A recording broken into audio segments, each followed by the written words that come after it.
এই রেসিপিটা না দেখলে তোমরা বিশ্বাসই করতে পারবে না যে দুধ আর চিনি দিয়ে এত দারুণ একটা ডেজার্ট তৈরি করা যায়। আর এই ডেজার্টটা বানানো এতটাই সহজ যে 10 মিনিটের মধ্যে যে কেউ কিন্তু এই ডেজার্টটা তৈরি করে নিতে পারবে।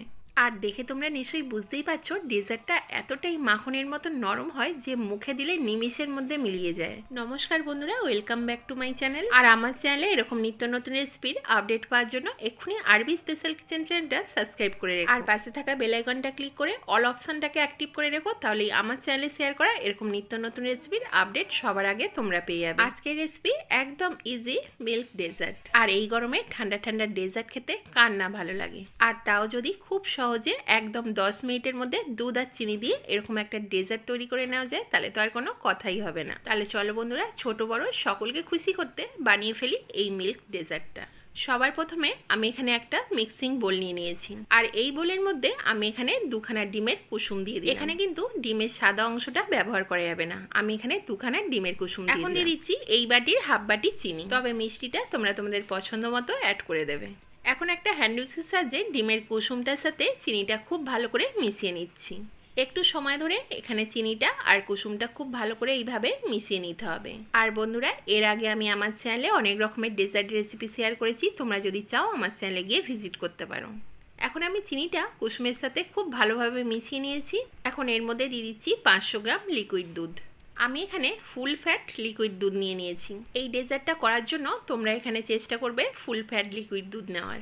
এতে ডেজার্টের টেস্ট কিন্তু দারুণ আসে, আর ডেজার্টটা একদম পারফেক্ট তৈরি হয়। তো আমি এখানে 500 গ্রাম লিকুইড দুধ দিয়ে দিয়েছি। তারপর আবারও আমি একটা হ্যান্ড উইক্সের সাহায্যে খুব ভালোভাবে দুধটাকে মিশিয়ে নিচ্ছি। এখন দুধটা আমি খুব ভালোভাবে মিশিয়ে নিয়েছি। এখন এর মধ্যে দিয়ে দিচ্ছি এই কাপের 1 কাপ কর্নফ্লাওয়ার। কর্নফ্লাওয়ারটা দিয়ে দেওয়ার পর আবারও একটা হ্যান্ড উইক্সের সাহায্যে খুব ভালোভাবে দুধের সাথে কর্নফ্লাওয়ারটা মিশিয়ে নিতে হবে। 2 মিনিটের মতো নাড়াচাড়া করে আমি কর্নফ্লাওয়ারটা খুব ভালোভাবে মিশিয়ে নিয়েছি। এখন গ্যাসের মধ্যে একটা কড়া বসিয়ে দিয়েছি, আর গ্যাসটাকে লো টু মিডিয়ামে রাখতে হবে। আর দুধের মিশ্রণটা পুরোপুরি কড়ার মধ্যে ঢেলে দিতে হবে। একটা স্প্যাচুলারের সাহায্যে কন্টিনিউ এইভাবে দুধটাকে নাড়াচাড়া করে নিতে হবে। 2 থেকে 3 মিনিট এইভাবে নাড়াচাড়া করতে করতে কিন্তু দুধের মিশ্রণটা এরকম গাঢ় হয়ে যাবে। আচ্ছা, এই সময় কিন্তু কোনোভাবেই নাড়ানো থামানো যাবে না, কন্টিনিউ কিন্তু এইভাবে নাড়াচাড়া করে নিতে হবে। তো দেখতেই পাচ্ছ বন্ধুরা, নাড়াচাড়া করতে করতে কিন্তু একদম মিশ্রণটা বাটারের মতন হয়ে গেছে। দুধের মিশ্রণটা যখন এরকম ক্রিমি বাটারের মতন তৈরি হয়ে যাবে, তখন বুঝে নিতে হবে কিন্তু মিশ্রণটা আমার পারফেক্টলি রেডি হয়ে গেছে। তোমাদের বুঝতে যাতে কোনো রকম অসুবিধা না হয়, আমি তোমাদেরকে একটা স্প্যাচুলারের সাহায্যে তুলে দেখিয়ে দিচ্ছি যে মিশ্রণটা কতটা ঘনত্বে রাখতে হবে। তো দেখতেই পাচ্ছ বন্ধুরা, এরকম ঘনত্বে কিন্তু মিশ্রণটাকে রাখতে হবে। এখন আমি একটা বোল নিয়ে নিয়েছি। এই বোলটার মধ্যে আমি ডেজার্টটা সেট করব, আর এই বোলের মধ্যে আমি এখন মিশ্রণটা সবটা ঢেলে দিচ্ছি। একটা স্প্যাচুলারের সাহায্যে উপরটা এইভাবে প্লেন করে দিচ্ছি। এখন এই ডেজার্টটা হালকা একটু ঠান্ডা করে নিয়ে আধ ঘন্টার জন্য আমি এটাকে ফ্রিজে রেখে দেবো। এখন ফিরে এলাম আধ ঘন্টা পর। আমি এটাকে ফ্রিজ থেকে বার করে নিয়েছি, আর তোমরা দেখতেই পাচ্ছ ঠান্ডা হয়ে যাওয়ার পর আপনা থেকেই কিন্তু ডেজার্টটা বোল থেকে ছেড়ে গেছে। এখন একটা প্লেটের মধ্যে ডেজার্টটা আমি বার করে নিলাম, আর দেখতেই পাচ্ছ ডেজার্টটা কত সুন্দর দেখতে লাগছে।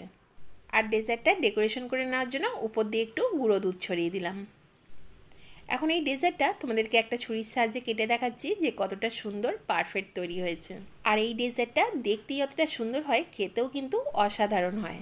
আর তোমরা দেখে তো বুঝতেই পারছো এতটাই নরম হয় যে মুখে দিলে নিমিষের মধ্যে মিলিয়ে যায়। হঠাৎ করে বাড়িতে কোনো গেস্ট এসে গেলে এই ডেজার্টটা কিন্তু 10 মিনিটের মধ্যে ঝটপট তৈরি করে তাদেরকে সার্ভ করতে পারে। আর গ্যারান্টি দিচ্ছি এই ডেজার্টটা যে খাবে সে কিন্তু বারবার চাইবে। তাহলে আর দেরি না করে এই গরমে সকলকে খুশি করার জন্য এই ঠান্ডা ঠান্ডা সহজ ডেজার্টটা বানিয়ে ফেলো। আর আজকের এই রেসিপিটা তোমাদের কেমন লাগলো অবশ্যই কিন্তু আমাকে কমেন্টে বলো। আর বাড়িতে ডেজার্টটা তৈরি করলে আমাকে জানাতে ভুলো না যে তোমাদের কেমন লাগলো। রেসিপিটা ভালো লাগলে একটা লাইক করে দিও, আর যতটা পারবে তোমাদের বন্ধুদের সাথে শেয়ার করে দিও। তাহলে আজকের মতন এই পর্যন্তই। দেখা হচ্ছে আবার কোনো নিত্য নতুন রেসিপির সাথে। সবাই সুস্থ থেকো, ভালো থেকো।